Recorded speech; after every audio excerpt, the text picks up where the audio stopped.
Live from Fargo and serving you on TV, online, and on the go, this is Valley News Live at noon. We begin this afternoon with a traffic travel alert in effect for the Red River Valley. North Dakota Department of Transportation map shows counties such as Cass, Grand Forks, and Stutsman, to name a few, that are included in that alert. DOT maps also show snow and ice-covered roads in much of that area. A travel alert means you can still travel but may encounter areas of challenging winter weather driving conditions. Drivers allow extra time to reach your destination and stay alert. If you must travel, make sure you have a mask and an emergency kit handy. And in Minnesota, the Department of Transportation has lifted the travel warning for northwest Minnesota. The travel warning for the west central portion of the state is still in effect.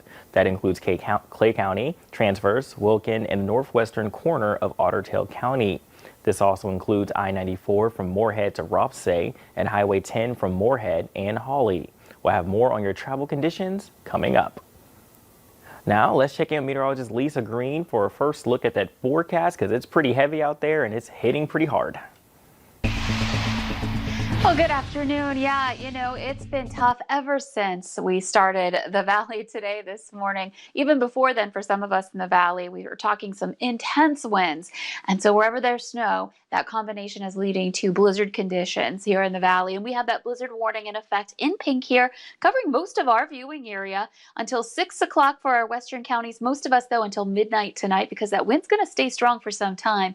Devils Lake in the winter weather advisory and a winter storm warning up in the northeast, where we're looking at some heavier snow there, but potentially not as intense of winds here that would create blizzard conditions, but still in open areas I'd be watching out. Here's a look at the latest view on our First Alert Skycam network at the Luther Family Ford, and that is right along 32nd Avenue South. You can see visibility. If you were watching this morning, visibility has improved quite a bit, but the camera's still rocking with that wind, and there's still some ground drifting going on.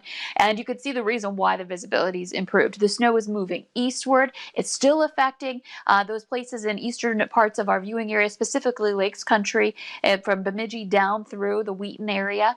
And then the rest of us kind of seeing some flakes, but generally speaking, some just blowing snow. And visibility is still a problem in open spots. And in fact, Fargo, the snow has ended, but we're still down to a quarter mile. So this isn't going to ease up that quickly simply because of the wind. And there are places with widespread whiteout conditions into Lakes Country, Minnesota right now. So there's a lot to talk about today. Not only what we're currently dealing with, but the cold air that's coming in with it.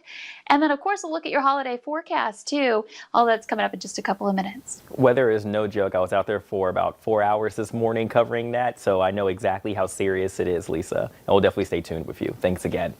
Even though the snow is on its way out, you'll still need to be extra careful if you're hitting the roads this afternoon. Valley News Team's Courtney Lockie joins us live for a look at our road conditions. Courtney, how's it looking?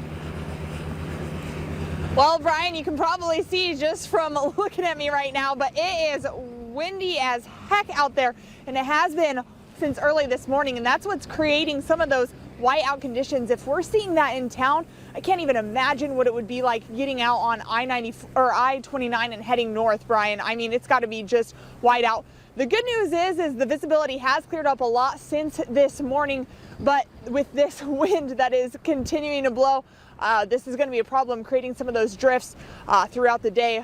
Lisa will be able to tell you a little bit more about that and what you can expect a little later on in the newscast. But if you can, there is a no travel advisory for this half of the state from Canada all the way to the South Dakota border. So stay inside if you can. Reporting live in Fargo, Courtney Lockie, Valley News Live. And thank you, Courtney. I was out there earlier myself, so I know exactly what you mean. But it's good to let people know that you can actually see now, because earlier you were not able to. Thanks again, Courtney. Well, the dangerous conditions are affecting Minnesota's COVID-19 testing site. If you're planning to get tested at Moorhead today, you're out of luck. You can still take advantage of the state's at-home testing program. The Moorhead saliva testing location will reopen tomorrow at noon. Now, many people are left sitting at home after the blizzard caused their flights to be canceled. Whiteout conditions canceled almost all flights at the Hector International Airport. Those traveling to Nashville and Las Vegas was able to leave in one piece, so they had it good today. Other flights traveling to Denver, Chicago, and Minneapolis have been canceled. If you're thinking about doing some last-minute Christmas shopping today, you'll want to do some research before heading out. The West Acres Mall is open today until 9, but according to the mall's Facebook page, it's up to each individual store to decide whether they're open. So if you have a destination in mind, the mall says you should reach out to confirm their hours. Law enforcement agencies across North Dakota signed 1,696 citations during their Click It or Ticket campaign. Now, this campaign went from November 16th through the 29th. Tickets for speeding totaled 587. 570 citations were issued for failure to wear seatbelts, and that involved 19 children. The remaining comes from traffic citations, including disobeying traffic signals and equipment failures. If the COVID pandemic has changed your holiday plans, you're not alone. A new survey shows 3/4 of Americans will be celebrating differently this year. The poll of 1,000 adults was conducted by the prescription savings service Single Care. Nearly half of respondents said they will not get together with family or friends outside of their immediate household. 20% they said they will be a smaller group than usual, and 5% plan to keep their festivities outside. 68% of the respondents said they are somewhat or very concerned about getting the virus during a holiday gathering. A big thanks to everyone who joined us in helping the Great Plains Food Bank. So far, our virtual food drive raised more than $22,000, but we're still only 60% of our way to our goal. If you're willing to help, there are a number of items you can purchase and donate right from your phone. Download our free VNL News app, look for the virtual food drive, and click to donate. Well, coming up at noon, why one family is calling a stranger their guardian angel after he helped save their sick baby boy. And weather out there today, it's a rough one. Weather up next with meteorologist Lisa Green to let you know all about it.